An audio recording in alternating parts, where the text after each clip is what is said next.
Hola, damos continuidad al seminario Procesos de Individuación. En este caso vamos a ver la idea de cuerpo desde la perspectiva nietzscheana.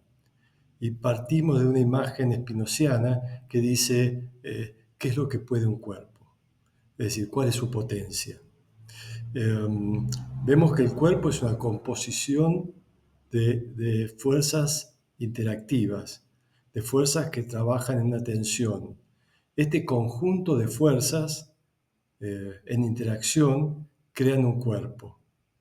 Es decir, un cuerpo está constituido por relación de fuerzas. Las fuerzas no flotan solas. En su conjunto y en su tensión y en su búsqueda de dominios, las fuerzas constituyen determinados cuerpos.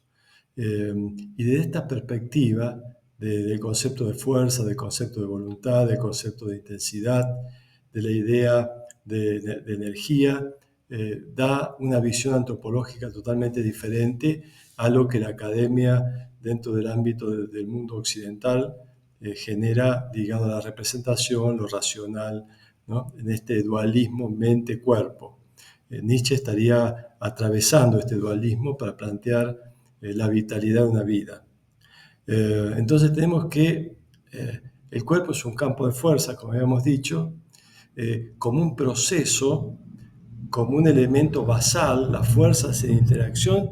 Sobre todo acá tenemos que ver una topología diferente, que es la de la conciencia y el inconsciente, que también el mundo racional se queda solamente en la pequeña superficie de la autopercepción del yo y las representaciones.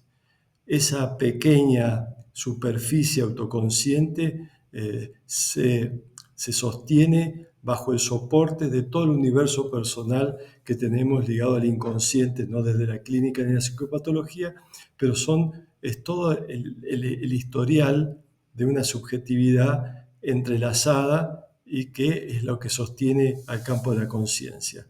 Entonces, estos flujos de actividad nacen en el cuerpo y en el inconsciente. Son los que le dan el basamento de la energía de la construcción de la humanidad, de lo humano. Entonces, esta actividad inconsciente está determinada por la realidad socioeconómica, pero también esta actividad toca la realidad y la transforma también.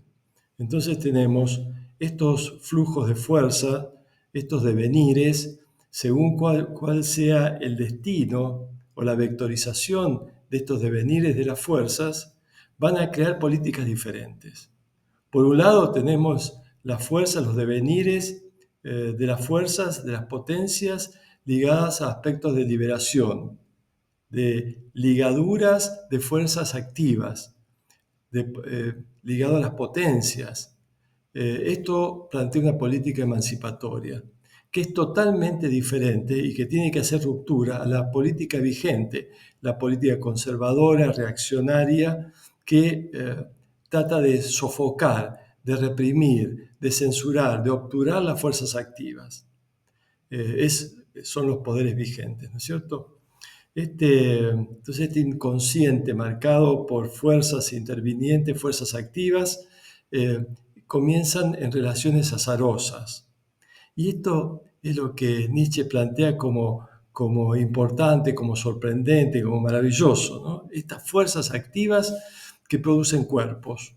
Son fuerzas múltiples y que generan unidades corporales, unidades de todo tipo, que son unidades de multiplicidades, y totalmente inverso a lo que sería la unidad que sofoca las multiplicidades. Por eso atraviesa también el binario uno múltiple, uno como multiplicidad. Esto le da esta superioridad nietzscheana a esta infraestructura deseante de fuerzas activas. Por eso Nietzsche plantea una ciencia de la actividad, una ciencia del inconsciente. Esto formaría una especie de sí mismo profundo, ¿no?, que le da esa especie de sabiduría a la humanidad. Entonces acá se plantearía un saber otro, no el saber representacional, sino un saber otro oculto, más inconsciente, y que son el verdadero soporte de que un sujeto se active en la propia vida.